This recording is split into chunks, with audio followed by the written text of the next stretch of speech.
If men did get involved in a man's group and set their own guidelines and rules, there's so much can come out of it, like, you know. I'm occupied. I'm going to buy materials and sourcing various materials. I've learned a lot how to make the puppets. I never thought I'd make puppets.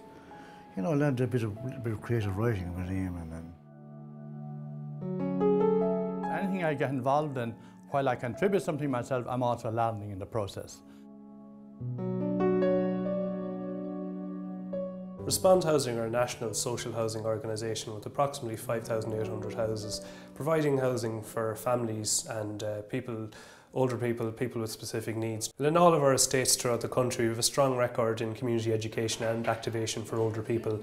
And there was a serious need last year for an older men's group within Waterford City, as a lot of our residents would be older men, social isolated possibly, and would suffer from social exclusion. And this was just a good fit for this particular group of men. So, well, Age and Opportunity is a national agency, and we work to promote greater participation by older people in all kinds of aspects of society.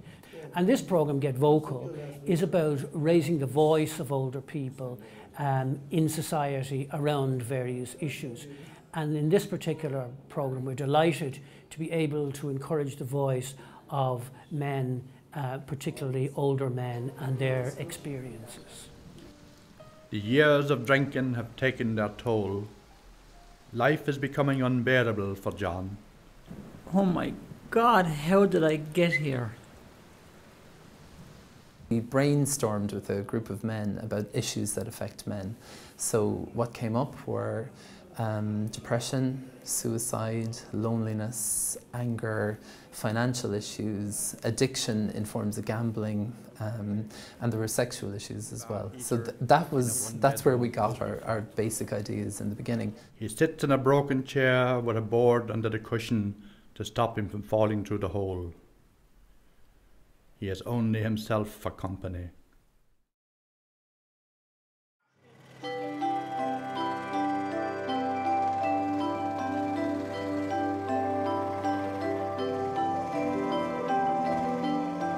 My involvement in the project was by invitation by RTÉ, who was setting up this project for puppet theatre. And of course I had no knowledge prior to that of what shadow puppet theatres were, but I had a background in writing and teaching, and I had just finished a master's. So she said, I think you'd be the ideal person to get involved. I was also a Respond resident, which was important, and I live on my own, so I had the ingredients to mix with the men's group. Well, I had spare time, and I have experience of doing various types of work, and I just don't want to leave the experience just go. I want to apply it to something, and this is an avenue I'm after choosing to go down. First of all, I have never done shadow puppets before in my life. I had no idea how they worked. Now I'm into magazines, I'm onto the laptop, I'm onto YouTube, and trying to get information as much as I can about it to try and improve the puppets. When I first brought it for the group, when I had first written it and I came with the script, I had written the script, and I never dreamed that I'd be sitting here in front of you or a cameraman telling you about this.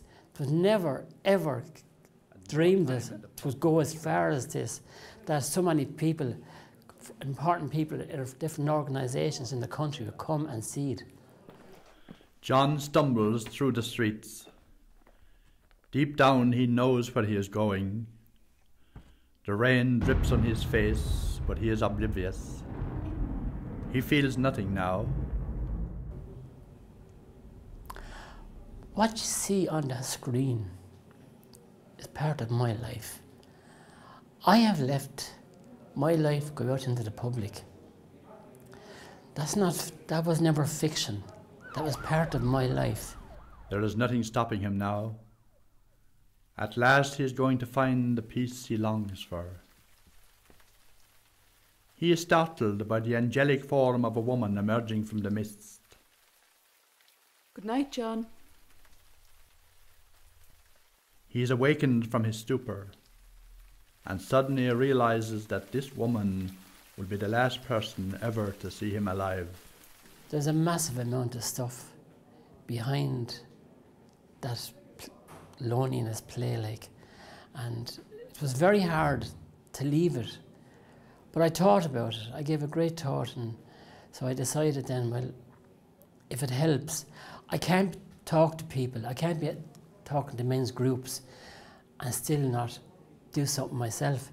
He realizes he knows this woman was once an important person in his life. I've got a great deal of release myself from leaving it out. As I said, it's the hardest thing I've done. I get a great satisfaction that it's going to help people.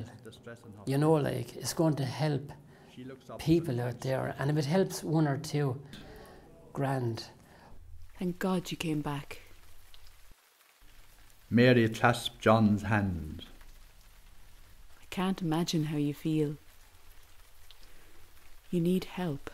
You really need help. What we really hope for is to build a show that would highlight the issue. We don't provide answers within it. And what we would hope is that it would spark off a group that we would then facilitate to discuss the issues. So somebody might hone in on the loneliness, and I think for elderly people, loneliness is a huge issue. Somebody else might hone in on the family breakup and so on, and that we would just facilitate, and again, not as experts, but just as human beings, and to raise the issues. I definitely recommend it. Yeah, there's men out there that have a lot of skills that they've attained over the years, like we have. They should get together, involved in a project, and put their skills together, and you're going to be amazed what they come up with. Amazed. One of the three Phillips might like to say a few words. Which one of us? Go ahead. I'd just like to thank